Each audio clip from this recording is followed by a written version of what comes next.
क्या नरेंद्र मोदी प्रधानमंत्री पद से इस्तीफा देने जा रहे हैं? यह सवाल इन दिनों सियासी गलियारों में जोरों पर है।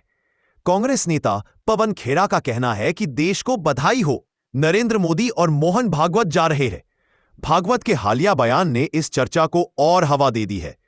उन्होंने कहा कि जब इंसान 75 साल का हो जाए, शॉल उड़ाई जाने लगे तो समझ लेना चाहिए कि अब रिटायरमेंट का वक्त आ गया है। यह बयान सीधे सीधे किसी को संबोधित नहीं था, लेकिन राजनीतिक विश्लेषकों और विपक्षी नेताओं ने इसे नरेंद्र मोदी पर निशाना बताया है। खास बात यह है कि मोदी 17 सितंबर को 75 साल के हो जाएंगे और मोहन भागवत खुद 11 सितंबर को। अगर भागवत इस मौके पर संघ प्रमुख पद से हटते हैं तो क्या मोदी पर भी इस्तीफे का दबाव बनेगा? 2014 में मोदी सरकार के आते ही बीजेपी ने 75 साल की उम्र को रिटायरमेंट की उम्र मानकर कई वरिष्ठ नेताओं को मार्गदर्शक मंडल में भेजा। आडवाणी, मुरली मनोहर जोशी, शांता कुमार जैसे बड़े नाम इसका उदाहरण है।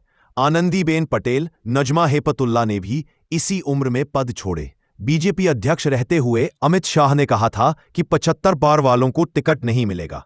अब यही बात जब नरेंद्र मोदी पर लागू होती दिखती है तो बीजेपी की सफाई आती है कि पार्टी संविधान में ऐसा कोई प्रावधान नहीं है। खुद अमित शाह और जेपी नड्डा कह चुके हैं कि मोदी 2029 तक प्रधानमंत्री बने रहेंगे, यानी नियम सब पर लागू है, बस मोदी पर नहीं। मोहन भागवत के बयान को लेकर कहा जा रहा है कि उन्होंने एक कार्यक्रम में शॉल पहनने की रस्म और उसके पीछे छिपे अर्थों पर बात की। 75 साल के होने का मतलब है कि अब नई पीढ़ी को मौका देना चाहिए। हालांकि यह बात मोरोपंत पिंगले के संदर्भ में कही गई, लेकिन चुनावी और राजनीतिक माहौल में इसे मोदी और खुद भागवत से जोड़ा जा रहा है। गौरतलब है कि नितिन गडकरी ने भी नागपुर की धरती से कहा था कि देश में अमीर और गरीब के बीच की खाई बढ़ती जा रही है। इसे भी मोदी सरकार पर तंज माना गया। ऐसे में भागवत का बयान और मोदी की उम्र एक साथ चर्चा में है। अगर भागवत खुद हटते हैं तो बीजेपी में और संघ में मोदी पर भी दबाव बढ़ सकता है। कांग्रेस, खासतौर पर पवन खेड़ा ने इसे मोदी और भागवत युग के अंत की शुरुआत बताया। उन्होंने कहा कि देश की हालत संवैधानिक संस्थाओं का क्षरण और संविधान के साथ जो हुआ है उससे मुक्ति अब मिल सकती है। उनके अनुसार मोदी सियासत में ना होते तो शायद बॉलीवुड में होते। मोहन भागवत के बयान के बाद सोशल मीडिया पर भी उत्साह की लहर दौड़ गई। लोगों को लगा कि अब बदलाव की शुरुआत हो सकती है। क्या यह वाकई बदलाव की शुरुआत है या फिर विपक्ष इस बयान में अपनी उम्मीदें तलाश रहा है? पवन खेड़ा ने मोहन भागवत से 5 सवाल भी पूछे। पहला सवाल, क्या मोदी सरकार द्वारा ईडी, सीबीआई के जरिए विरोधियों को डराना लोकतंत्र के लिए सही है? दूसरा सवाल, क्या भ्रष्ट नेताओं को बीजेपी में शामिल करना संघ के मूल्यों के अनुसार है? तीसरा सवाल, क्या भागवत ने कभी मोदी को रोकने की कोशिश की कि वे इस दिशा में ना जाएं?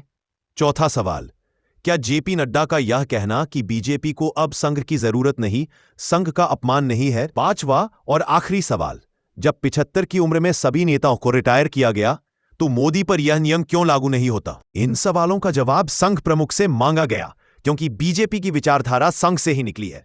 संघ को हमेशा मार्गदर्शक की भूमिका में माना गया है, लेकिन आज वही संघ और उसकी बातों को नजरअंदाज किया जा रहा है। मोहन भागवत पहले भी कई बार सरकार पर अप्रत्यक्ष टिप्पणी कर चुके हैं। मणिपुर हिंसा पर उन्होंने कहा था कि जब 10 साल शांत रहने के बाद वहां तनाव हुआ तो सरकार की प्राथमिकता होनी चाहिए कि उसे हल किया जाए।